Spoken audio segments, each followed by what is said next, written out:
नमस्कार, आप देख रहे हैं डेली 24 भारत। मैं हूं आपके साथ स्तुति झा। बुलेटिन की शुरुआत करते हैं। थाना भवन क्षेत्र स्थित गोगा मेड़ी में रविवार को आस्था, संस्कार और सामाजिक एकता का अनूठा संगम देखने को मिला। बच्चों के उज्जवल भविष्य, सफलता और समाज की खुशहाली की कामना को लेकर भव्य हवन पूजा और भंडारे का आयोजन किया गया। वैदिक मंत्रोच्चार के बीच हुए धार्मिक कार्यक्रम में बड़ी संख्या में श्रद्धालुओं ने भाग लिया। कार्यक्रम का शुभारंभ विधि विधान से हवन पूजा के साथ किया गया। श्रद्धालुओं ने यज्ञ में आहुति देकर बच्चों की शिक्षा, सफलता, सुख समृद्धि और अच्छे स्वास्थ्य की कामना की। इसके बाद आयोजित विशाल भंडारे में श्रद्धालुओं ने प्रसाद ग्रहण किया और कार्यक्रम के दौरान सुनीता सैनी ने आयोजन में सहयोग करने वाले सभी लोगों का आभार व्यक्त किया। उन्होंने कहा कि बच्चों का बेहतर भविष्य केवल परिवार की नहीं बल्कि पूरे समाज की जिम्मेदारी है।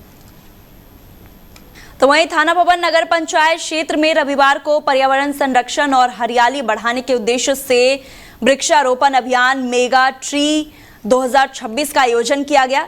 शासन के निर्देशों के तहत चलाए गए इस अभियान में नगर के विभिन्न सार्वजनिक स्थानों पर बड़ी संख्या में पौधे लगाए गए। अभियान की शुरुआत सुबह 7 बजे नगर पंचायत अध्यक्ष द्वारा पौधारोपण करके की गई है। इसके बाद नगर पंचायत के अधिकारियों और सभासदों, कर्मचारियों और स्थानीय नागरिकों ने उत्साह के साथ भाग लेते हुए कब्रिस्तान, शमशान घाट, तालाबों और नदियों के किनारे और खाली सार्वजनिक भूमि पर पौधा रोपे। कार्यक्रम के दौरान वक्ताओं ने कहा कि पेड़ पौधे पर्यावरण संतुलन बनाए रखने के साथ आने वाली पीढ़ियों को स्वच्छ हवा, शुद्ध जल और बेहतर जीवन प्रदान करने का आधार है। उन्होंने कहा है कि पौधारोपण के साथ साथ उनकी नियमित देखभाल और संरक्षण करना भी बेहद जरूरी है। अभियान में शामिल लोगों ने लगाए गए पौधों की सुरक्षा और देखभाल का संकल्प लिया। नगर पंचायत ने आम नागरिकों से भी अधिक से अधिक पौधे लगाने और पर्यावरण संरक्षण में अपनी भागीदारी निभाने की अपील। तो वहीं मुजफ्फरनगर के मीरापुर कस्बे की जाट कॉलोनी में जल भराव की समस्या को लेकर स्थानीय लोगों में आक्रोश देखने को मिला। कॉलोनी वासियों ने गंदे पानी में खड़े होकर प्रदर्शन किया और नगर पंचायत के खिलाफ नाराजगी जताई। लोगों का आरोप है कि पिछले करीब 2 वर्षों से कॉलोनी की सड़क का निर्माण नहीं हुआ और जल निकासी की व्यवस्था न होने के कारण सड़क पर गंदा पानी जमा हुआ है, जिससे बच्चों, महिलाओं और बुजुर्गों को आने जाने में भारी परेशानी का सामना करना पड़ रहा है। प्रदर्शनकारियों ने कहा है कि लंबे समय से समस्या से जूझने के बावजूद कोई भी स्थायी समाधान नहीं निकल पाया है। जल भराव के कारण बीमारी फैलने का भी खतरा बना हुआ है और लोगों ने नगर पंचायत प्रशासन से जल्द सड़क निर्माण और जल निकासी व्यवस्था कराने की मांग की है। कॉलोनी वासियों ने चेतावनी दी है कि यदि 1 सप्ताह के भीतर समस्या का समाधान नहीं हुआ तो पलायन करने को मजबूर होंगे। 20-22 साल हो लिए, 20-22 साल से नहीं बनी। रेखा गुप्ता जब चेयरमैन थी, जब सड़क बनी थी हमारे यहाँ की, जब से कोई काम नहीं होया।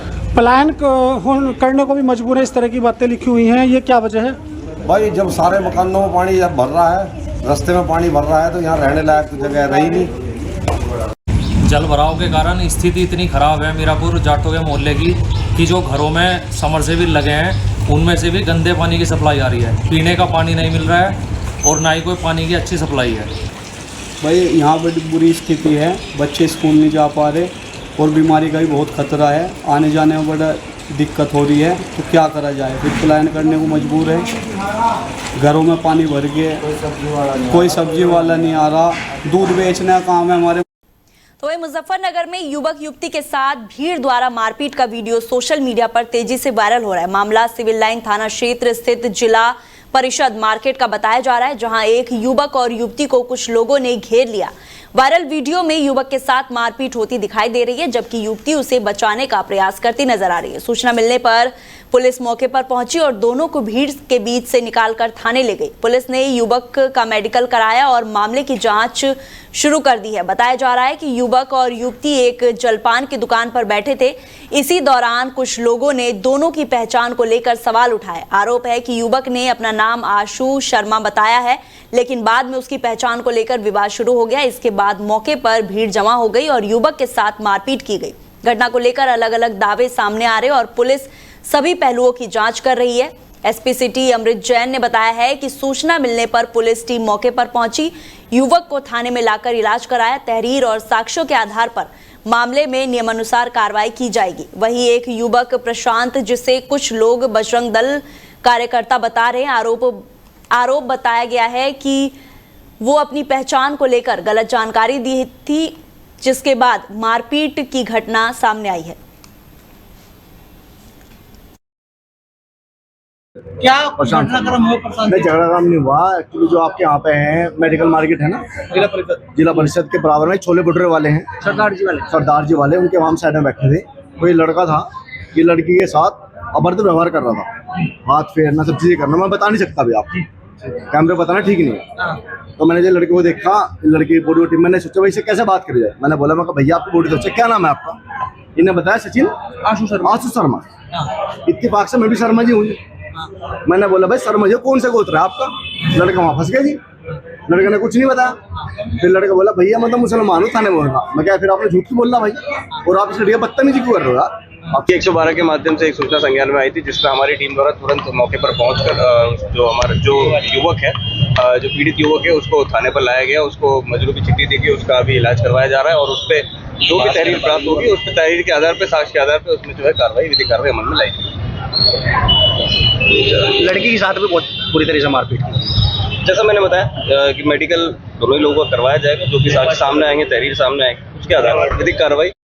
तो वहीं मुजफ्फरनगर साइबर पुलिस ने 60 लाख रुपए से अधिक बीमा पॉलिसी राशि के चेक गबन मामले का खुलासा करते हुए एक शातिर साइबर ठग गिरोह का पर शिकंजा कसा है। पुलिस ने गिरोह के मुख्य आरोपी को गिरफ्तार किया है, जिस पर 15,000 रुपए का इनाम घोषित किया गया था। पुलिस के अनुसार हरिद्वार निवासी एक महिला ने वर्ष 2019 में बजाज लाइफ इंश्योरेंस की बीमा पॉलिसी ली थी। आर्थिक परेशानियों के चलते महिला ने पॉलिसी बंद कर जमा राशि वापस मांगी, जिसके बाद बीमा कंपनी की ओर से 60,37,000 रुपए की राशि का चेक ब्लू हार्ट करियर के माध्यम से भेजा गया।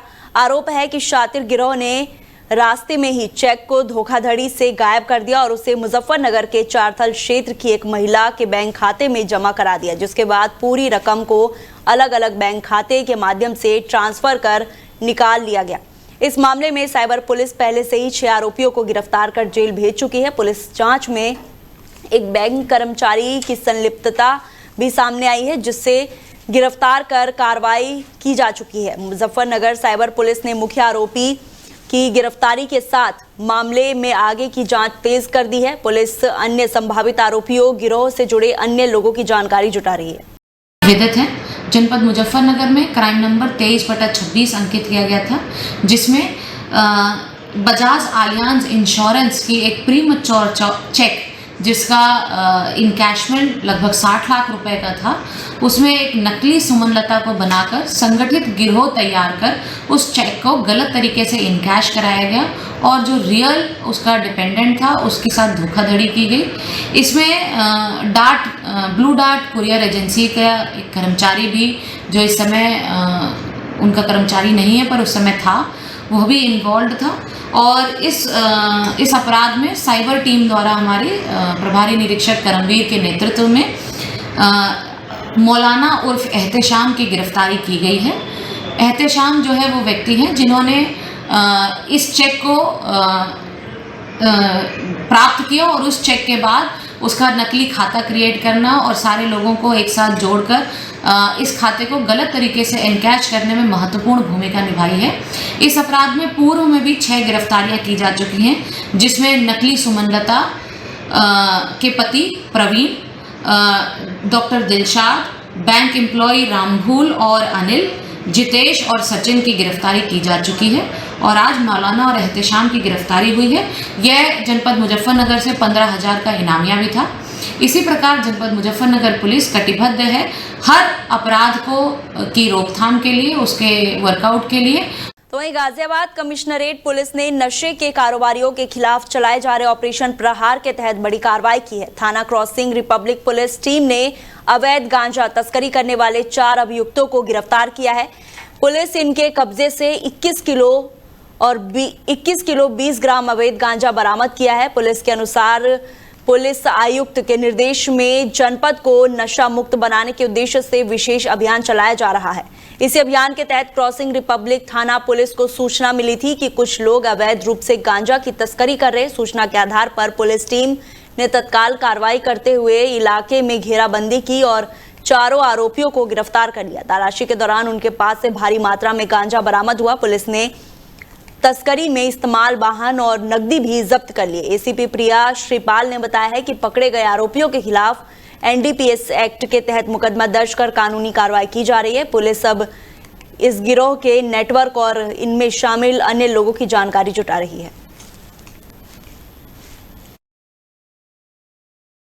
आज दिनांक 12/7/2026 को थाना क्रॉसिंग रिपब्लिक में शाम लगभग 4 बजे से रिचपालगढ़ी की पुलिया से जलप्लान की तरफ जाते हुए रोड पर थाना क्रॉसिंग रिपब्लिक टीम द्वारा एक चेक पॉइंट लगाकर सघन चेकिंग अभियान चलाई जा रही थी अपराधियों की रोकथाम हेतु। इसी चेकिंग के दौरान कुछ 4 संदिग्ध व्यक्तियों को बैग समेत कुछ झाड़ियों में बातचीत करते हुए देखा गया। जब संदिग्ध प्रतीत हुए तो फिर उनके बैगों की चेकिंग की गई और उनसे पूछताछ की। तो वहीं कांवड़ यात्रा 2026 से पहले मुजफ्फरनगर में कांवड़ मार्गों पर संचालित होटल, ढाबों और अन्य दुकानों के सत्यापन को लेकर बहस तेज हो गई है। रविवार को बड़ला गांव में आयोजित सनातनी पंचायत में योग साधना केंद्र के संस्थापक स्वामी यशवीर महाराज ने अपने संगठन के पहचान अभियान को आगे बढ़ाने का ऐलान किया है। स्वामी यशवीर महाराज ने जिला प्रशासन से मांग की है कि कांवड़ मार्ग पर स्थित होटल, रेस्टोरेंट, चाय, जूस और पानी की दुकानों को संचालकों और कर्मचारियों का सत्यापन कराया जाए।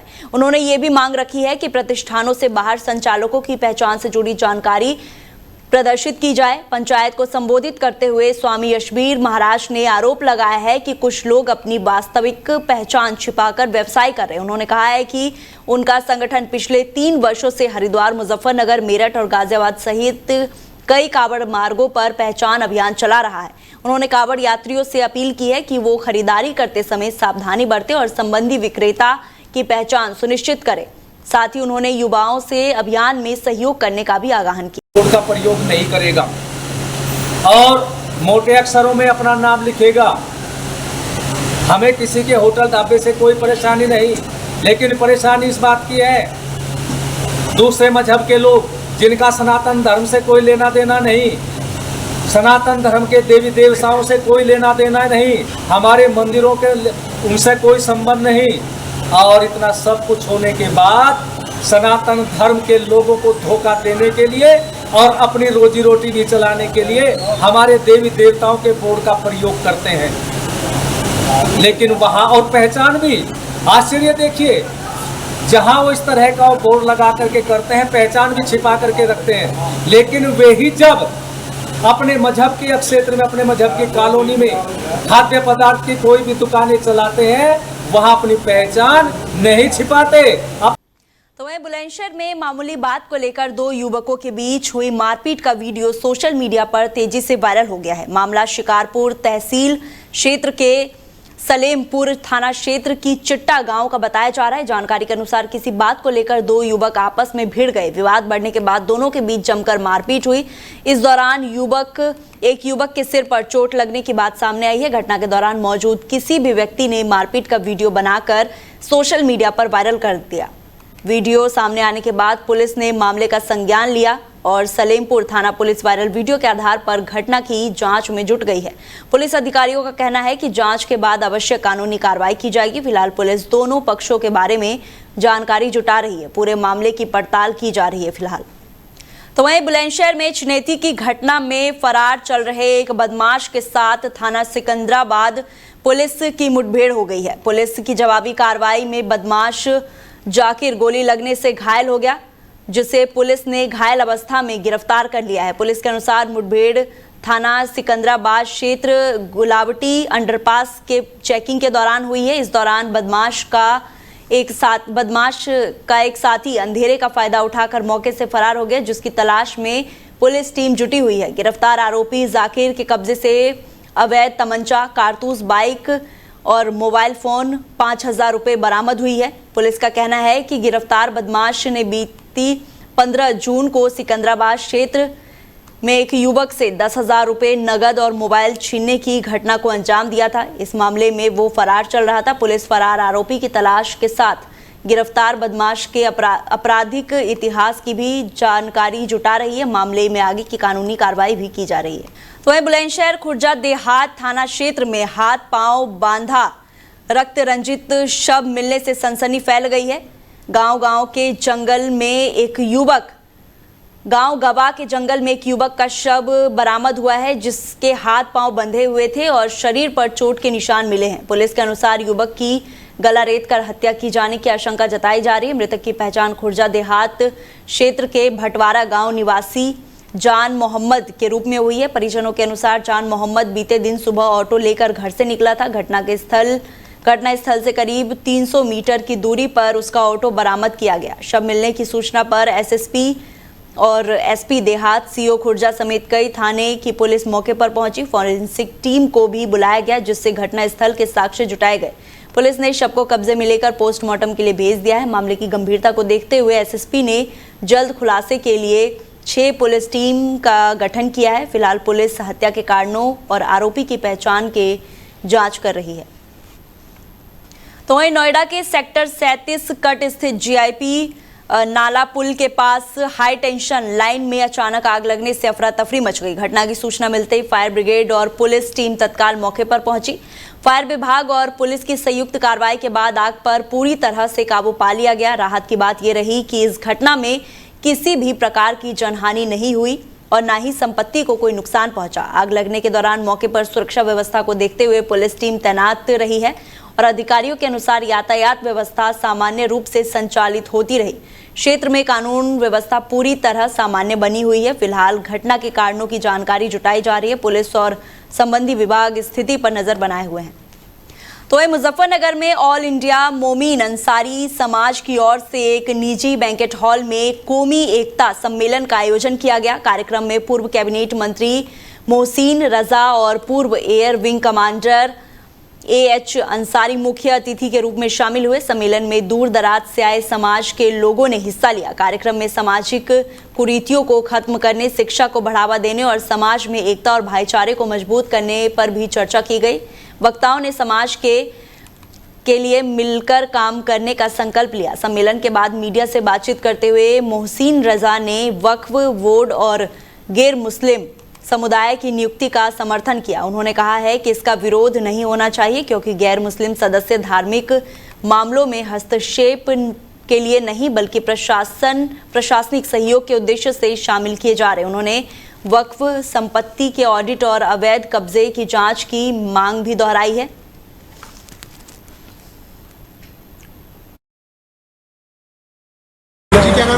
मैं मोहम्मद रिजवान अंसारी, राष्ट्रीय प्रवक्ता ऑल इंडिया मोमिन अंसारी समाज। देखिए, आज ऑल इंडिया मोमिन अंसारी समाज के स्थापना दिवस पर हर साल की तरह आज भी कौमी एकता सम्मेलन के नाम से हमने पसमानदा उस स्थापना दिवस अपना मनाया है। इसमें सभी समाज के लोगों को हमने यहाँ पर एकत्रित किया था। जो सामाजिक मुद्दे थे उन सब के ऊपर जो है गौर फिक्र की गई और माननीय मोहसिन रजा जो इस प्रोग्राम के मुख्य अतिथि थे, उनके माध्यम से हमने मुख्यमंत्री योगी आदित्यनाथ जी और प्रधानमंत्री नरेंद्र मोदी जी के नाम एक ज्ञापन सौंपा है, जिसमें कि धारा 341 जो कि सन 1950 में कांग्रेस द्वारा जिसको ख़त्म कर दिया गया था, उस धारा के तहत 341 के तहत मुस्लिम शेड्यूल कास्ट, मुस्लिम समाज की जो पसमानदा बिरादरियाँ हैं, छोटी बिरादरियाँ, उनको भी लगातार आरक्षण दिया जाता था। ये सन 1950 में कांग्रेस की गवर्नमेंट ने उस आरक्षण को ख़त्म किया। आज माननीय मोहसिन रजा जी के माध्यम से एक ज्ञापन आदरणीय प्रधानमंत्री नरेंद्र मोदी जी के नाम दिया गया है कि इस धारा 341 जिसमें मुस्लिम समाज को भी शेड्यूल कास्ट का दर्जा दे करके आरक्षण दिया जाना चाहिए, वो मांग हमने आज मोहसिन रजा जी के माध्यम से। तो वहीं हापुड़ के गढ़मुक्तेश्वर विधानसभा क्षेत्र 60 के गांव बिगास में समाजवादी पार्टी की ओर से पीडीए यानी पिछड़ा दलित एवं अल्पसंख्यक चौपाल का आयोजन किया गया। कार्यक्रम में सपा के वरिष्ठ नेता पदम सिंह जाटव ने ग्रामीणों से संवाद कर पार्टी की नीतियों और पीडीए अभियान के उद्देश्य के बारे में जानकारी ली। उन्होंने कहा कि समाजवादी पार्टी समाज के सभी वर्गों को साथ लेकर चलने में विश्वास रखती है। पीडीए अभियान का मकसद पिछड़े, दलित और अल्पसंख्यक और वंचित समाज की आवाज को मजबूत करना है। उन्होंने कहा है कि समाज के अंतिम व्यक्ति तक विकास और अधिकार पहुंचना पार्टी की प्राथमिकता है। चौपाल के दौरान ग्रामीणों ने अपनी समस्या भी रखी, जिन पर चर्चा की गई। उपस्थित लोगों को समाजवादी पार्टी की नीतियों और जन कल्याणकारी योजनाओं के बारे में बताया गया। कार्यक्रम में मौजूद कार्यकर्ताओं ने संगठन को बूथ स्तर तक मजबूत करने और गांव-गांव जाकर लोगों को जोड़ने का संकल्प लिया। चौपाल में बड़ी संख्या में ग्रामीण, स्थानीय पदाधिकारी और पार्टी कार्यकर्ता शामिल हुए। कार्यक्रम का समापन आगामी राजनीतिक गतिविधियों को तेज करने के आह्वान के साथ हुआ। इस गांव में आने का उपलक्ष्य क्या था? आज हापुड़ की गढ़मुक्तेश्वर विधानसभा के गांव विकास में पीडीए चौपाल, पीडीए पंचायत माननीय श्री अखिलेश यादव समाजवादी पार्टी के राष्ट्रीय अध्यक्ष जी के दिशा निर्देश पर समाजवादी पार्टी के कार्यकर्ता व नेतागण गांव-गांव, शहर-शहर, गली-गली पीडीए पंचायत, पीडीए चौपाल लगाकर पार्टी की नीति और ये जो सरकार विरोधी काम कर रही है जनहित के कार्य को, इनको हटाने के लिए समाजवादी पार्टी। तो फिलहाल बुलेटिन में इतना ही। आप देखते रहिए डेली 24 भारत। नमस्कार।